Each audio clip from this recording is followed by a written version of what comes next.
morning, Talo. How you doing? I'm fine, thank you. I can see you're very excited. Yes. So I know I'm you're very happy. I know you're dying to talk about the Lakers, but let's start with the Eastern Conference. What's happening over there?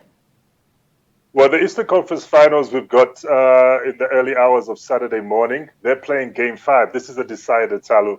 The Boston Celtics haven't been lucky. They're 3-1 down. And if they lose this evening or the early hours of tomorrow morning, that's curtains for them, and the Miami Heat advance to the Eastern Conference Finals. What has happened there, Talo, is like the Miami Heat were a big surprise. Nobody expected them to get this far, but I think bringing in a veteran like Jimmy Butler at the beginning of the season has helped encourage the young talent to come up and perform at their best. And they've put away some of the best teams in the league, including the number one team at the end of the regular season in the Milwaukee Bucks. So it's really exciting in the East. I really feel sorry for Boston Celtics fans right now. But the Miami Heat are on fire, no pun intended. I like that. Do you think they're likely to win this? No. Salu, I'm a Lakers fan. And I'm telling you this. This is the season for LeBron James to take it. The Los Angeles Lakers are also 3-1 up, and they're playing in the early hours of Sunday morning. If they win that, they advance to the finals as well. As much as I like the Miami Heat, and that's where LeBron won his first two championships, and they're looking good, but the Los Angeles Lakers are solid, and if they remain healthy, it would be one of those, maybe the Lakers will win it in 6 games, but it would be like, thanks for coming, Miami Heat. But this is King James's season to take. Okay, so since you're already talking about the Western Conference, what's the road to the Western Conference Finals looking like? Oh, it's been exciting, Chalo. Everybody thought that maybe the Denver Nuggets would be swept, but they came back and won a game. So now the Los Angeles Lakers have won 3, but the Denver Nuggets won a very convincing game 3.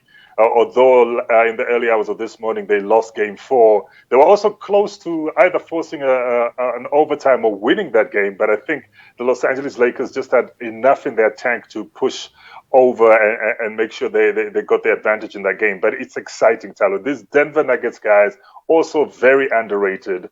They came off back-to-back wins where they came down for being 3-1 down. I mean, all they had to do was lose a game and they'll be out. They beat the Utah Jazz in the in the run-up game, and then in the semifinals, they beat the favorites, the Los Angeles Clippers. So these guys, and it's funny, Talu, because all the time they go down 3-1, right? And right now Yes. they're 3-1. So some people are predicting maybe the Los Angeles Lakers have got themselves in the 3-1 trap. Oh my Who knows? goodness. Who knows? But if you ask, there's no way they're taking out the GOAT James. There's no It's way. King James. There's Okay. no way they're taking out James, the greatest of all time. GOAT James. That's it. Wow. Finish. I see the excitement. But Dwight Howard seems to be in a lot of people's mouths. What did he do that everybody's talking about him? I think, Talu, when you look at basketball games, they're not only one on offense, they're also one on defense. And I think one of the defensive forces they have on that Lakers team is Dwight Howard. This is his second time playing with the Lakers. He played at the Lakers first with Kobe, didn't have a good time, then had to leave. He went to Atlanta, he went to Houston, but he came back now to join the Lakers, and I think he's looking to win his first championship at the Lakers. And he's a solid defender, especially with the Denver Nuggets having a big man like Nikola Jokic, who is one of the best big men in the league.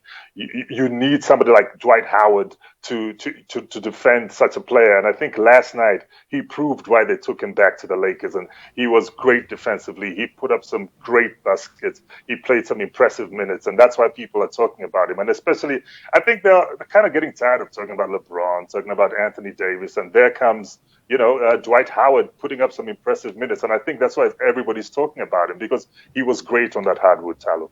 Wonderful. Now, another name that's been popping up is Rondo. Now, he moved up to number 8 on the all-time NBA playoffs assist list. What does that mean? It means he is a facilitator. Talu, Rondo is a veteran. I mean, he won in 2008 with the Boston Celtics, where he played most of his career, and I think the Lakers having such young guards, they really needed a veteran like Rajon Rondo, and what he's been doing on the assist side is just remarkable. And if you can have such a veteran performing at such a level when you've got opponents who've got these young talents that have got legs for days, they can run him into the floor if they really want to, but he's been playing so smart, and I think that comes with experience. And the fact that what he's been doing in terms of assisting has been making LeBron look good, has been making Anthony Davis look good, Dwight Howard look good, JaVale McGee, Contavious Caldwell-Pope, you name them. The work that Rajon Rondo has been doing as a point guard, and he's an assist-first point guard. He doesn't shoot first. First, he looks for the open man, and he passes to them. And what he's been doing has actually contributed to them winning. And besides his offensive prize, he's also a great defender. He gets up in your face, he irritates you, he steals the ball from you, and he makes that play count for the Los Angeles Lakers. And I think that's why a lot of people are talking about Rajon Rondo, and that's why underneath this T-shirt, I'm actually today wearing a Rondo T-shirt and another LeBron T-shirt, because Rondo has just been putting in work. Wonderful. Let's move on to the coaches. Another name that's popped up on social media and in speculation, of course, is Coach Vogel. What are people saying about him? What did he do?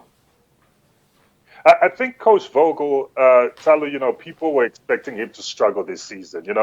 He's got a Lakers squad last season that didn't make it to the playoffs, let alone the finals. They didn't make the playoffs at all. And then he's come in, and I think he's managed to rally that Lakers team around him. He's injected some new energy. Obviously, he's had a healthy LeBron on his side, a healthy Anthony Davis on his side, but just the sort of plays he's been calling in clutch times at the last minute and how they've worked out, and the sort of energy he's just injected in that team and that confidence, and which has brought them this far. And I think, in as far as coaches go, he's proven that he's right up there with the best of them. All right. Thank you so much for your time, Kaunda. Thank you, Talu. It's always a pleasure. All right. Have a good evening.